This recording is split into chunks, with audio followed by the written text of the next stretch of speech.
Who wants a beer? Who wants a beer? Oh, me, pick me, pick me, pick me. Hey, cut, in action. Hey, how are you? Hey, this is Tom the Beer Whisperer, and, well, I am still in the hospital, different surroundings. I'm in the parent lounge here, and, well, I want to do a beer review, but I don't have a beer handy. So I'm just going to talk about one that I just had, moments ago. Anyways, I digress. Hey, no, seriously, seriously, folks, seriously, I want to talk about a new Albion ale.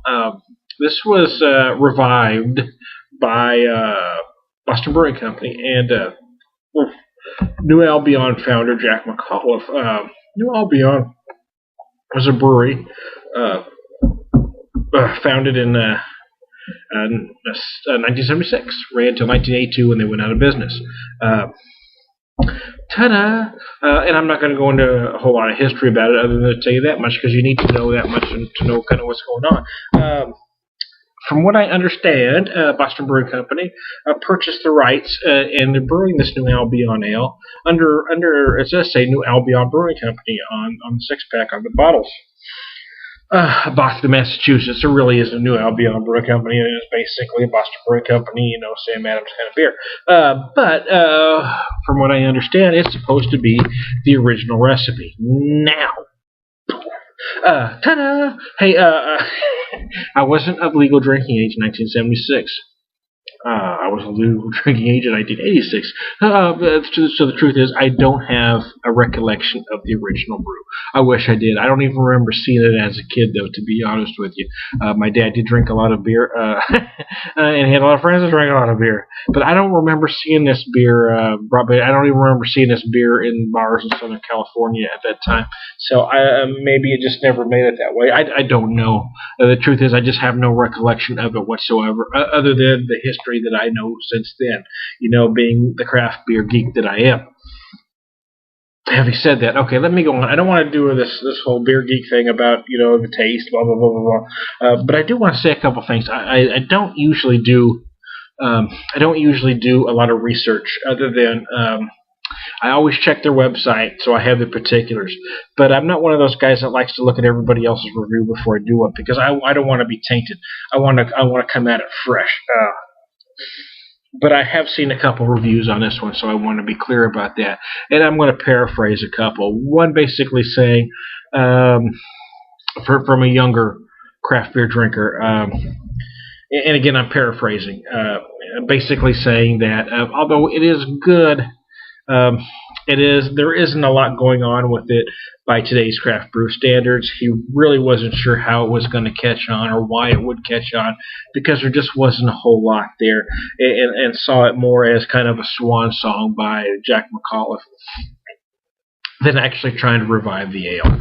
The other one I want to bring up again, and I'm going to paraphrase, says similar things, but on a different level. He basically did say that, yeah, by today's standards, it is light. It is 6%. It is 30 IBUs, but there are some things there if you will take the time to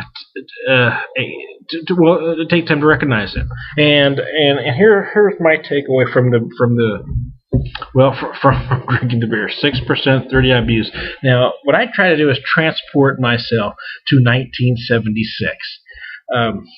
If I was a young beer drinker back then, and all that was available to me was Bud, Ole, Miller, Coors, and others that were there at the time, what would I think? I think my response would either be, holy crap, that's, wow, or holy crap, what the, I think your response would be either way because this thing hits you in such a way. Here's the thing. The malts aren't overwhelming, and neither are the hops. But I want you to think of what was available back then. This is the 30 IBUs is a lot of IBUs for what was available from 1976 to 1982. Now, here's without going into any of that, I'm just going to give you my impression of the beer. The malt is there, but it's not overwhelming. But it is malt. It is not rice. It is not corn. You are tasting malt. But when those hops hit you, even though 30 IBUs isn't a lot by today's standard, it's still more than some craft ales. But this isn't really a pale ale. It's just different. It's more of a it's more of a classic American lager with a little more horsepower. So when you finish, first you take a drink, and the malts get you first, and they're light, they're subtle, but they're there. Then the hops get you, and they hit the roof of your mouth and just basically clean your sinuses. Now, 30 IBUs isn't a lot, but it feels big within that structure of this particular beer. So what I end up with at the end of my sip is one of the cleanest, crispest, refreshing beers I've ever had. And I didn't expect to love this one. I expected to like it. And what I mean by that is I meant to be able to come on here and say, hey, this isn't terrible. It's put together the right way. But, it's just kind of there. It's just one of those beers that's there. It's 6%. It's 30 IBUs. It's kind of a, hey, I was there at the beginning kind of beer, and here you go. But that's not what this thing is. I can imagine the first people that tried this, that were the very first craft beer drinkers, thinking, oh my golly.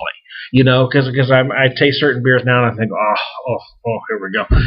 But I've had the advantage that I've had through the years of, I started from the kind of beginning, but I've kind of worked my way up. But if you were one of the first, if you were 21 then, or whatever, let's just say legal, and one of the first to have this beer, and it really tickled your taste buds, I could just imagine how euphoric that would have been in 1976 to 1982.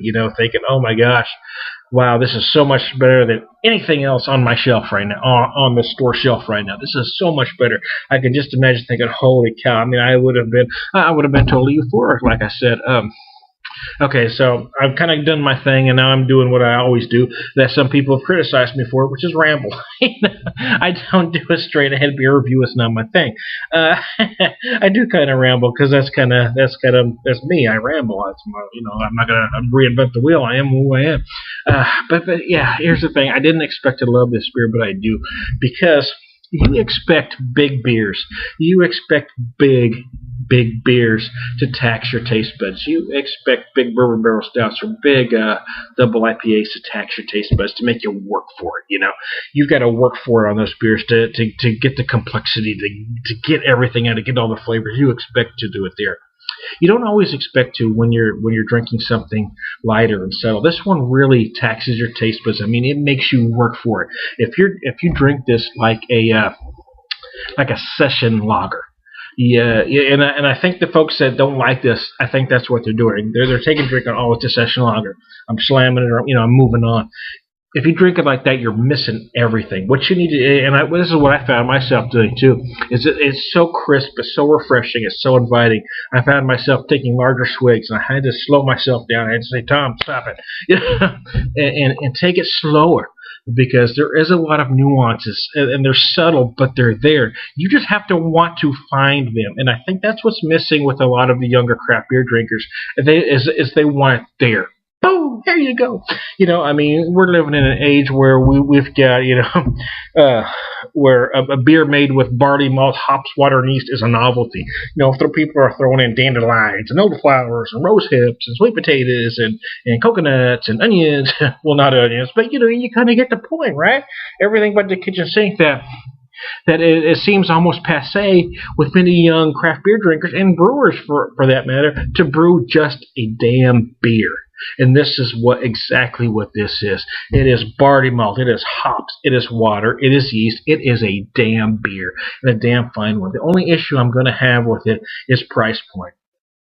I've passed up on it twice before at $8.49 and $8.99. I found it at $7.99. I bit the bullet, and glad I did, because it's a wonderful beer.